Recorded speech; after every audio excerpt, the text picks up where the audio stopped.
আজকের বিশেষ বিশেষ খবরগুলি হলো রাহুলের অপমান সমর্থন মোদী, সংসদে সরব কংগ্রেস, বিশ্বে 3 নম্বর জোথানকে হারিয়ে অঘটন লক্ষ্যে সহজে প্রি কোয়ার্টারে সিন্ধু, আবার অঘটন, আবার সেই রাঙাপানি, কাঞ্চনজঙ্ঘা দুর্ঘটনার 1.5 মাসের মধ্যে লাইনচ্যুত মালগাড়ি, ডায়মন্ড হারবারে আবার প্রশাসনিক বৈঠক ও অভিষেক, সরকারি প্রকল্পের বাস্তবায়ন খতিয়ে দেখবেন সাংসদ, 4 ঘন্টা 4টি ধস, 4টি গ্রাম নিশ্চিহ্ন। এবারে আসছি বিস্তারিত খবর। রাহুলের অপমান সমর্থন মোদীর, সংসদে সরব কংগ্রেস। রাহুল গান্ধীকে নিয়ে অনুরাগ ঠাকুরের মন্তব্য, যা কংগ্রেস অবমাননাকর বলে দাবি করেছে, তাকে সমর্থন জানিয়ে বুধবার প্রধানমন্ত্রী মোদী এক্স হ্যান্ডেলে পোস্ট করেন। এরপরই প্রধানমন্ত্রী মোদীর বিরুদ্ধে অভিযোগ জানালো কংগ্রেস। সংসদে তর জানিয়ে প্রধানমন্ত্রীর বিরুদ্ধেই দায়ের অভিযোগ। প্রধানমন্ত্রী নরেন্দ্র মোদীর বিরুদ্ধে সংসদে প্রিভিলেজ কমপ্লেন দাখিল করল কংগ্রেস। জানা গিয়েছে, কংগ্রেস সাংসদ রাহুল গান্ধীকে নিয়ে প্রাক্তন মন্ত্রী তথা সাংসদ অনুরাগ ঠাকুরের মন্তব্যকে প্রধানমন্ত্রী সমর্থন করাতে তার বিরুদ্ধে অভিযোগ করল কংগ্রেস। এদিন লোকসভা সেক্রেটারি জেনারেলের কাছে প্রধানমন্ত্রী নরেন্দ্র মোদীর বিরুদ্ধে অভিযোগ জানান জলন্ধরের সাংসদ তথা পাঞ্জাবের প্রাক্তন মুখ্যমন্ত্রী চরণজিৎ সিং চন্নি। রাহুল গান্ধীকে নিয়ে অনুরাগ ঠাকুরের মন্তব্য, যা কংগ্রেস অবমাননাকর বলে দাবি করেছে, তাকে সমর্থন জানিয়ে বুধবার প্রধানমন্ত্রী মোদী এক্স হ্যান্ডেলে পোস্ট করেন।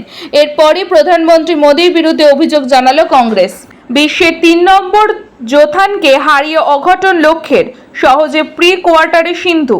দ্বিতীয় গেমটা সহজেই জিতলেন লক্ষ্য। আসলে লক্ষ্যের চমৎকার ছকে বারবার ফেসেছেন ইন্দোনেশিয়ার প্লেয়ার।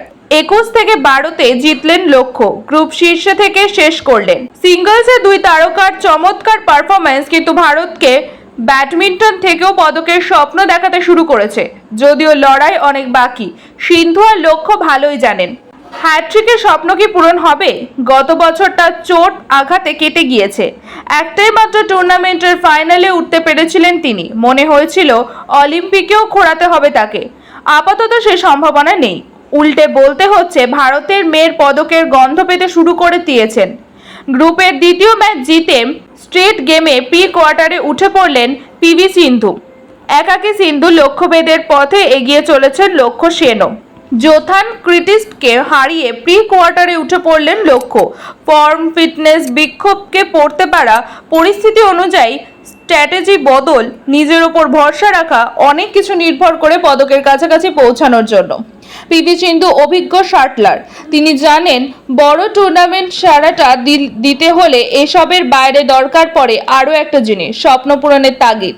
রিও, টোকিওর মতো প্যারিসেও সিন্ধুর মধ্যে আবার দেখা তাই। ক্রিস্টিন কুবাককে দাঁড়াতেই দিলেন না সিন্ধু। 21 থেকে 5, 21 থেকে 10-এ জিতলেন। এই ফলাফলই প্রমাণ করে দিল সিন্ধু কতটা আগ্রাসী অলিম্পিকে পদকের হ্যাট্রিক করার জন্য, ইতিহাসে পাকাপাকি থেকে যাওয়ার জন্য। আবার অঘটন, আবার সেই রাঙাপানি, কাঞ্চনজঙ্ঘা দুর্ঘটনা 1.5 মাসের মধ্যে লাইনচ্যুত মালগাড়ি। বুধবার সকালে তেল বোঝাই একটি মালগাড়ি নিউ জলপাইগুড়ি স্টেশনের অদূরে রাঙাপানি এলাকায় লাইনচ্যুত হয়।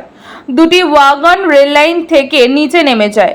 বড় কোনো ক্ষয়ক্ষতির খবর মেলেনি, হতাহতের খবরও নেই। কিন্তু 1.5 মাস আগে ওই জায়গায় কাঞ্চনজঙ্ঘা এক্সপ্রেস দুর্ঘটনা এবং মঙ্গলবার ঝাড়খণ্ডে হাওড়া মুম্বাই মেলে দুর্ঘটনার প্রেক্ষিতে এই বেলাইনের ঘটনা তাৎপর্যপূর্ণ। রেল সূত্রে খবর, ইতিমধ্যে মালগাড়িটিকে সরিয়ে রেল লাইন সরানোর কাজে হাত লাগানো হয়েছে। তবে ওই লাইনে ট্রেন চলাচল আপাতত বন্ধ রাখা হয়েছে। ওই দুর্ঘটনার পরে প্রতিক্রিয়া দিয়েছেন মুখ্যমন্ত্রী মমতা বন্দ্যোপাধ্যায়। এক্স হ্যান্ডেলে তিনি লিখেন, মাত্র 6 সপ্তাহ আগে মর্মান্তিক দুর্ঘটনা হয়েছিল রাঙাপানিতে। এখানে আবারও রেল দুর্ঘটনা। যা ঘটছে তা নিয়ে আমরা অত্যন্ত চিন্তিত। ডায়মন্ড হারবারে আবার প্রশাসনিক বৈঠকে অভিষেক, সরকারি প্রকল্পের বাস্তবায়ন খতিয়ে দেখবেন সাংসদ।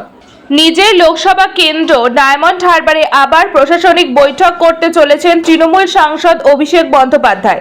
প্রশাসনিক সূত্রের খবর, আগামী 10ই আগস্ট শনিবার ডায়মন্ড হারবারে রবীন্দ্র ভবনে ওই বৈঠক অনুষ্ঠিত হবে। যদিও বুধবার বিকাল পর্যন্ত এই সংক্রান্ত কোনো নির্দেশিকা প্রশাসনের তরফে জারি হয়নি। অভিষেক আপাতত সংসদের অধিবেশনের জন্য দিল্লিতে রয়েছেন। তৃণমূল সূত্রে খবর, অধিবেশন শেষ হলে কলকাতায় ফিরেই ডায়মন্ড হারবার নিয়ে বসবেন তিনি। বুধবার পর্যন্ত আনুষ্ঠানিকভাবে বিধায়ক বা অন্য জনপ্রতিনিধিদেরও বৈঠকের বিষয়ে কিছু জানানো হয়নি। তবে ডায়মন্ড হারবার লোকসভার অন্তর্গত একটি বিধানসভার বিধায়ক বলেন, বৈঠকের কথা শুনেছি, আমাদেরও ডাকা হবে, তবে এখনো আনুষ্ঠানিকভাবে আমাদের কিছু জানানো হয়নি। তৃণমূল সূত্রে খবর, নিজের সংসদীয় এলাকায় সরকারি প্রকল্পের বাস্তবায়ন নিয়ে প্রশাসনিক বৈঠক করবেন অভিষেক। কোভিডের সময় থেকে রাজ্য রাজনীতিতে আলোচ্য বিষয় ডায়মন্ড হারবার মডেল। সেই মডেল নিয়ে তৃণমূলের মধ্যে মত এবং পাল্টা মত ছিল। যেমন 3 বছর আগে অভিষেক প্রণীত ডায়মন্ড হারবার মডেলের সমালোচনায় মুখর হয়েছিলেন শ্রীরামপুরের তৃণমূল সাংসদ কল্যাণ বন্দ্যোপাধ্যায়। পাল্টা অভিষেক অনুগামীরা কল্যাণের কুশ পুতুল পুড়িয়েছিলেন ভবানীপুরে।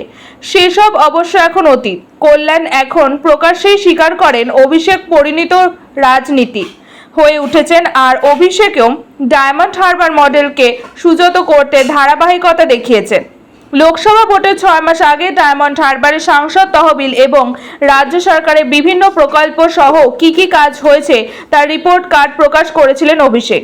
সেই কর্মসূচি থেকে অভিষেক হিসাব দিয়েছিলেন দৈনিক এবং প্রতি ঘন্টায় ডায়মন্ড হারবারে কত টাকা খরচ হয়েছে। তারপরে গত ডিসেম্বরে তার লোকসভা কেন্দ্র এলাকায় বার্ধক্য ভাতা দেওয়ার ক্ষেত্রেও বাড়তি উদ্যোগ নিয়েছিলেন তৃণমূল সেনাপতি। এমনও ঘোষণা করেছিলেন যে 1 জানুয়ারি থেকে যদি রাজ্য সরকার ডায়মন্ড হারবারের 60,000 প্রবীণ বার্ধক্য ভাতা না দেয়, তাহলে তিনি নিজেই তাদের ভাতা প্রদানের ব্যবস্থা করবেন। সেই মর্মে নাম নথিভুক্তকরণের কাজও শুরু করে দিয়েছে টিম অভিষেক। পরে অবশ্য রাজ্য সরকার সেই প্রবীণদের নাম বার্ধক্য ভাতায় নথিভুক্ত করে। 4 ঘন্টা, 4টি ধস, 4টি গ্রাম নিশ্চিহ্ন। কাদার বালি স্তূপে চাপা পড়ে প্রায় নিশ্চিহ্ন হয়ে যাওয়া বাড়িগুলিতে কেউ আটকে নেই তো? সেই কাদা আর বালির স্তূপ ঘেটে ঘেটে প্রাণের খোঁজ চালাচ্ছেন উদ্ধারকারীরা।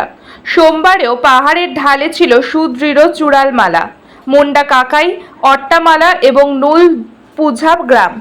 কিন্তু মঙ্গলবার সকাল থেকে সেই দৃশ্য একেবারে বদলে গিয়েছে। কোথায় সবুজ বনানী, কোথায় কফি বাগান, কোথায় পাহাড়ের কোলে সুদৃশ্য বাড়িগুলি। দেখে মনে হচ্ছে কেউ যেন একেবারে ধুয়ে মুছে সাফ করে দিয়েছে। 4 ঘন্টায় 4টি ধস নেমে 4টি গ্রামকে নিশ্চিহ্ন করে দিয়েছে। ওয়েনারের যে অঞ্চলে ধস নেমেছে তার মধ্যে সবচেয়ে ক্ষতিগ্রস্ত মুন্ডাকাই এবং চূড়ালমালা। ছোট্ট একটা সাজানো গোছানো গ্রাম, পর্যটকদের অন্যতম আকর্ষণের কেন্দ্রবিন্দু এই চূড়ালমালা। প্রতি বছর বহু পর্যটক এখানে দৃষ্টিনন্দন জলপ্রপাতের আকর্ষণে ছুটে আসেন। সূচিপাড়া জলপ্রপাত ছাড়াও রয়েছে বেললিপাড়া এবং সীতাহ্রদ, আর এই হ্রদ এবং পাহাড়ের কোলেই গড়ে উঠেছে গ্রামটি। ওখানে যে কোনো বসতি অঞ্চল ছিল মঙ্গলবার থেকে তা বোঝাই যেন দায় হয়ে উঠেছে।